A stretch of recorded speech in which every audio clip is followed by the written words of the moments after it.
इस वीडियो का टॉपिक है डीएनए फिंगरप्रिंटिंग। ये है डीएनए फिंगरप्रिंटिंग। कह रहा है कि डीएनए फिंगरप्रिंटिंग जो है DNA fingerprinting is a very quick way to compare the DNA sequence. DNA fingerprinting बता रहा है कि वेरी क्विक प्रोसेस है, ये वेरी क्विक वे है। किस चीज़ के लिए है? कंपेयर करने के लिए। क्या कंपेयर करने के लिए? डीएनए सीक्वेंस कंपेयर करने के लिए ऑफ एनी टू इंडिविजुअल्स। कोई भी दो इंडिविजुअल्स हैं उसका सीक्वेंस, डीएनए का सीक्वेंस हम लोग कंपेयर करते हैं। किसके द्वारा कंपेयर करते हैं? हम लोग डीएनए फिंगरप्रिंटिंग के द्वारा करते हैं। डीएनए फिंगरप्रिंटिंग के द्वारा कंपेयर करते हैं।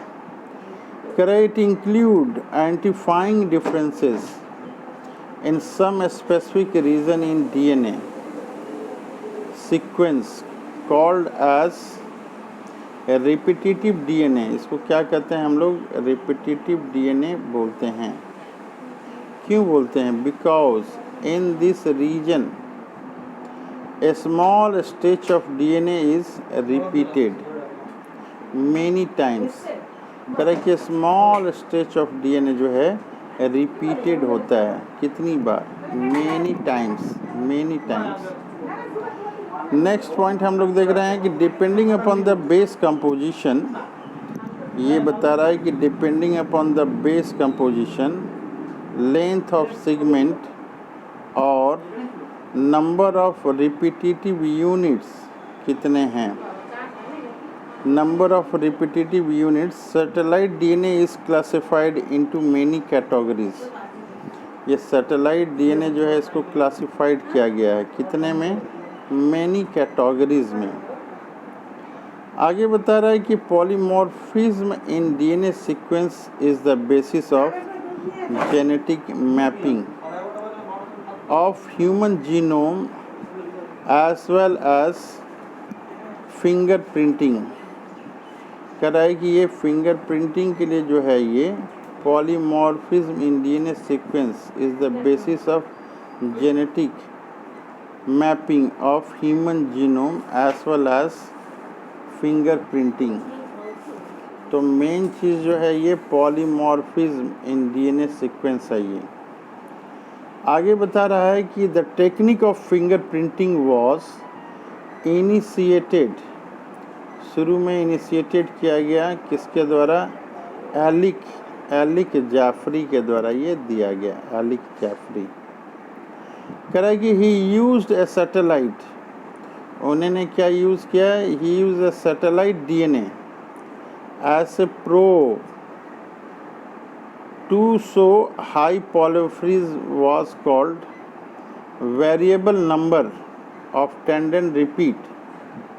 ये इम्पॉर्टेंट है, variable number of tandem repeats. ये VNTR, ये हम लोग को याद कर लेना है, VNTR। अब इस प्रोसेस में क्या होता है हम लोग देखते हैं कैसे डीएनए फिंगरप्रिंटिंग होता है।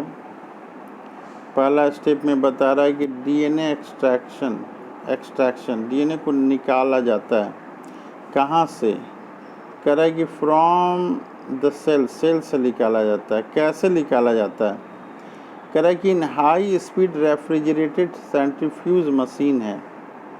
ये हाई स्पीड रेफ्रिजरेटेड मशीन के द्वारा निकाला जाता है। उसके बाद क्या आता है? कह रहा है उसके बाद एम्प्लीफिकेशन ऑफ डीएनए किया जाता है। एम्प्लीफिकेशन ऑफ डीएनए कैसे किया जाता है? Content bye PCR. पीसीआर क्या है? ये पॉलीमरेज चैन रिएक्शन है, पॉलीमरेज चैन रिएक्शन। उसके बाद क्या होता है?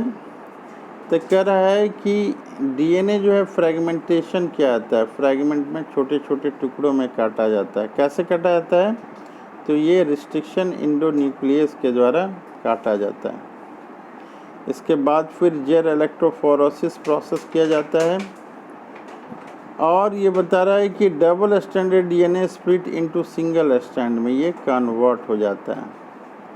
इलेक्ट्रोफोरेसिस के बाद इसके बाद बता रहा है कि साउदर्न ब्लोटिंग प्रोसेस किया जाता है। साउदर्न ब्लोटिंग में क्या किया जाता है?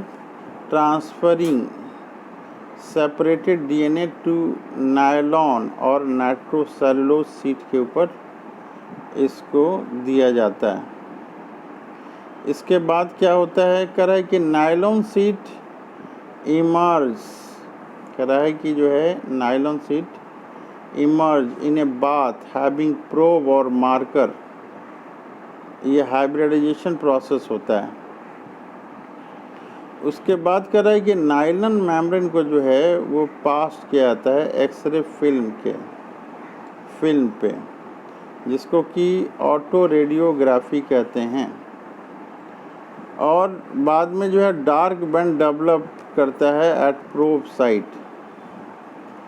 डार्क बैंड जो है वो प्रोब साइट पे ये डेवलप करता है।